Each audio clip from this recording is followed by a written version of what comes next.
Welcome to the deep dive. Our mission is simple. We take a stack of source material, cut through the noise, and really pull out the core knowledge or insight that matters. Yeah, think of it as your shortcut to getting up to speed, guided by, the facts, the surprising stuff, and hopefully enough humor to keep you listening. And today, we're diving into, well, just an extraordinary story. Resilience, hardship, building this incredibly strong mind. Our source, the book Can't Hurt Me by David Goggins. Right. And our mission here is to unpack the big experiences and mindset lessons from his journey. I mean, what can we actually learn about overcoming adversity, pushing limits, building that mental toughness from, the insane challenges he talks about? Okay, let's jump right in. The foundation of his story, it starts with this really striking contrast. The book opens in Williamsville, New York. Paradise Road sounds nice. Outside, everything looks perfect, The American dream, nice house, nice cars. Right, the Rolls, the Mercedes. Yeah, model citizens, that whole facade. But the reality was completely different.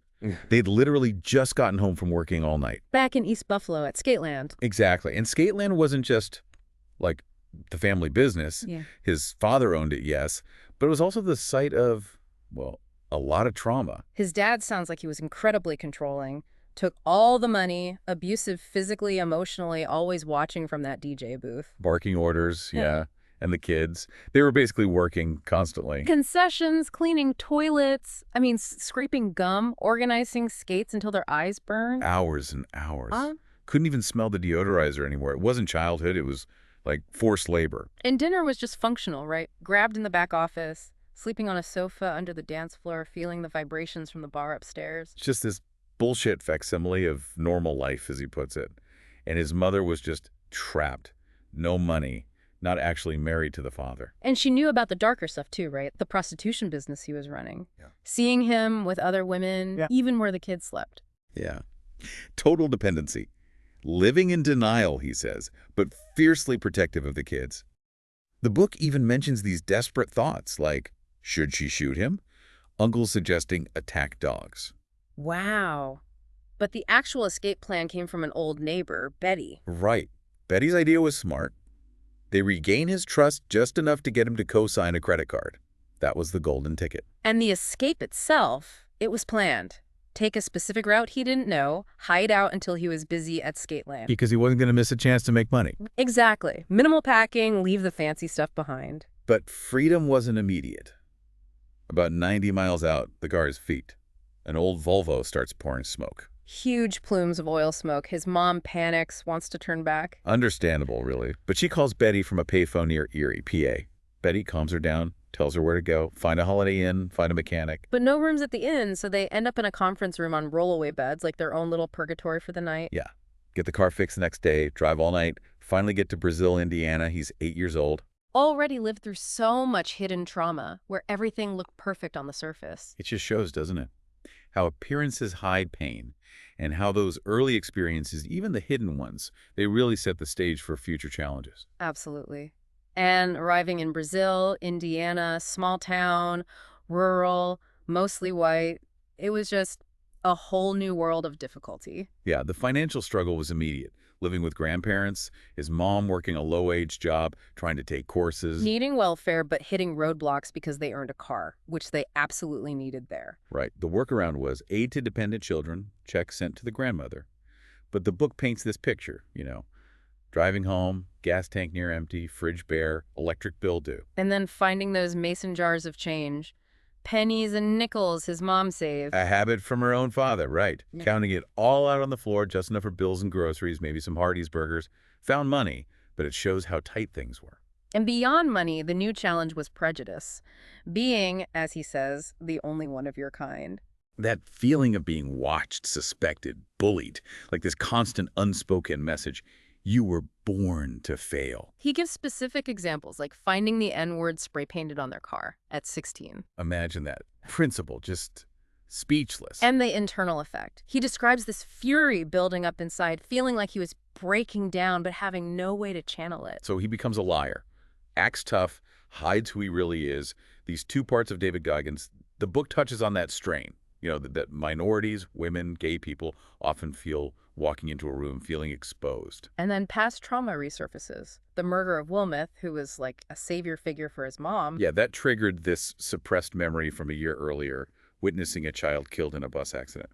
Horrific. Wilmoth's death itself was violent, shot multiple times, found by his own dad. Just shocking. And Goggins describes being at the crime scene, seeing the police tape, the blood, then later watching the news replay footage of himself and his mother ducking under the tape, Wilmoth on a gurney. Like a horror movie playing over and over. And seeing Wilmoth on that gurney brought back the image of the kid from the bus accident. Oh. It created this feeling he calls beyond the pale, like nothing mattered. It really highlights how new places bring new struggles, how much we hide internally, and how old trauma can just erupt when triggered. But then something changes. Senior year of high school.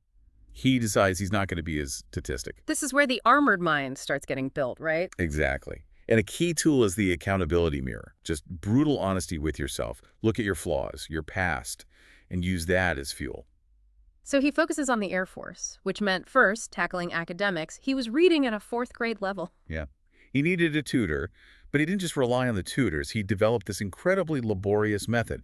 Read a page, write it down multiple times, basically transcription and memorization. 6 hours of review for every 1 hour of tutoring. That's dedication fueled by desperation almost. Pure survival instinct. He had to get out of Brazil. The military seemed like the only way, but he had to pass the ASVAB test. Took him 3 tries. And alongside the studying, he started building physical toughness. Intense workouts, running daily. And he talks about running down the specific street where someone pulled a gun on him, where dogs chased him, facing the fear directly, telling himself, I own this street now. He literally brainwashed himself, didn't he, to crave discomfort, running in rain, snow. Using that accountability mirror whenever he felt like quitting or making excuses. And his view on the prejudice shifted too, instead of internalizing it. He started seeing the bullies, the racists, and thinking, they're the ones who are uncomfortable. Something's wrong with them. Which took away their power. Their insults became fuel. And he connects this accountability directly to self-respect. Confidence wasn't about talent or easy circumstances.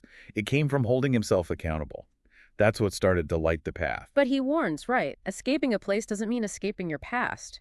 The fears can lie dormant. Yeah, he says the Air Force showed him he was still soft inside, still insecure underneath it all. Which leads to that other concept, taking souls, which he really developed in BUDS. Right. It's about understanding your opponent, whether it's an instructor or your own self-doubt, finding their perceived weakness, or pushing hardest when they expect you to be weakest. Studying them, knowing even elite guys have demons, imagining them at their worst moment, like in their own hell week, while you're pushing through your toughest moment. The goal is to own some real estate in their mind, show strength when they expect weakness. It's about cracking their composure, their certainty. He admits it requires humility because doing it can really annoy people. Yeah, the overachiever label.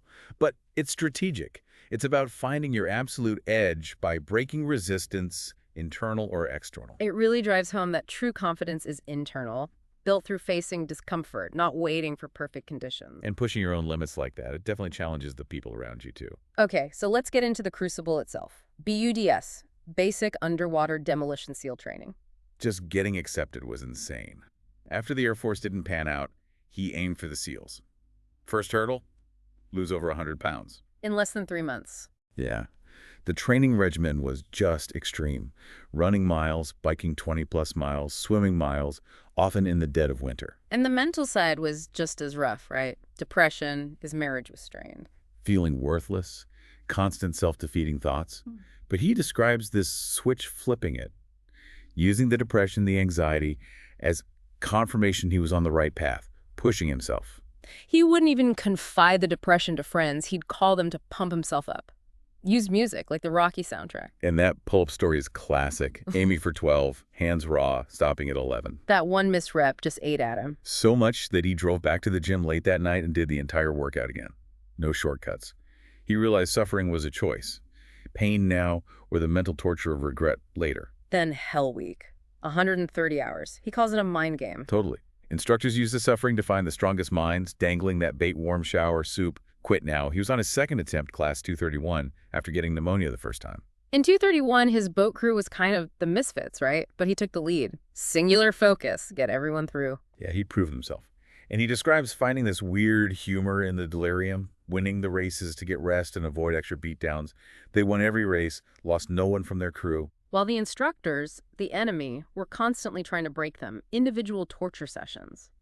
But even getting through Hell Week has consequences. After 231, he was injured, fractured kneecap, sent home. Seeing the helmets of the guys who quit, that empty feeling, facing maybe a third Hell Week, his last chance, and dealing with claustrophobia from a prior survival training exercise. Just devastating. But he comes back, class 235, last chance, starting over. And after that Hell Week, his shins were fractured, both of them. Broken legs. The next phase required running about 60 miles a week. He's living miles away, moldy apartment, pregnant wife, stepdaughter, deep in debt. Graduation was literally about survival, affording rent. He describes the routine: wake at 3:30 a.m., duct tape his feet, endure maybe 30 minutes of blinding pain. Just talking to himself the whole time. Take the pain. It's only you. This will make you harder. Yeah. Until the pain receded to that low tide. Just showing up every day like that. It's unbelievable. And the instructors didn't let up, challenging him during drown-proofing. Yeah, hands and feet bound, struggling to stay up with a bad knee. And that moment underwater during the knot-tying drill. Injured, vision blurring, feeling like blacking out, asking, why am I here? Thinking quitting made sense. But then he sees the instructor smiling, like it's a show. Reminds him of being bullied. And this realization hits him. That he'd been looking at his whole life wrong. Not as a victim, but as the ultimate training ground. The hardships hadn't just hurt him. They'd calloused his mind, protected him. And in that moment, the fear drops, pain lessens, he finds energy, stays down longer than the instructor, wins that mental battle. Such a powerful shift in perspective. Seeing challenges as forging tools, not just punishments. He contrasts this with Sean Dow's, an amazing athlete whose mind broke because he lacked that internal foundation, always comparing himself. Yeah, the BDS stories really hammer home the power of mindset over physical limits. The difference between just looking tough and being tough internally. Adversity shows what you're really made of. So he graduates, becomes the 36th African-American SEAL graduate. Incredible. But the story doesn't end with graduation day. No, the physical cost eventually catches up, right? Yeah. Years later, body breaking down, medical mysteries. Facing his own mortality at 38. But feeling gratitude, not regret, like he'd lived 10 lives and the bill was coming due. And this physical reckoning came with a mental shift, too. Yeah, finding clarity. Understanding his younger self, the lying came from shame, insecurity, fear. And letting go of judgment towards himself and others, the haters, the abusers, appreciating how they shaped him. After decades of internal war, his mind quieted, he found peace. But peace didn't mean stopping. He kept pushing. Ultramarathons, pull-up records, public speaking, overcoming fears like heights and water. Always hunting the next challenge. His point is, he's not defined by the bad stuff, but by the sum of obstacles overcome, never stopping. The book also touches briefly on a later tragedy, his niece's murder. Seeing his brother's grief. And realizing their own bullshit issues didn't matter in the face of that. A harsh perspective check. It connects to that idea he brings up, drawing from Buddha. Life is suffering. Seeking comfort makes us soft. Right. Staying in your comfort zone feels safe, but it's a kind of prison. Breaking out, stretching your limits, that's hard work, painful, full of doubt, but it's where growth happens. And he ends the book with that powerful idea. This is his story, but maybe you listening can start rewriting your book. Change your outlook. Realize you can get through more than you think. So yeah, the key takeaways for you listening. What are they? Accountability is huge. Owning everything. Deliberately callousing your mind against discomfort. Not avoiding it, but leaning into it. Facing fears. Realizing strength comes from the struggle itself, and that most limits are self-imposed. So the question becomes, what perceived limits are holding you back? How can you start applying even a fraction of this accountability, this mindset training, in your own life? Something to think about. Definitely. And that wraps up our deep dive into Can't Hurt Me. Don't forget to subscribe to the Next Stop podcast.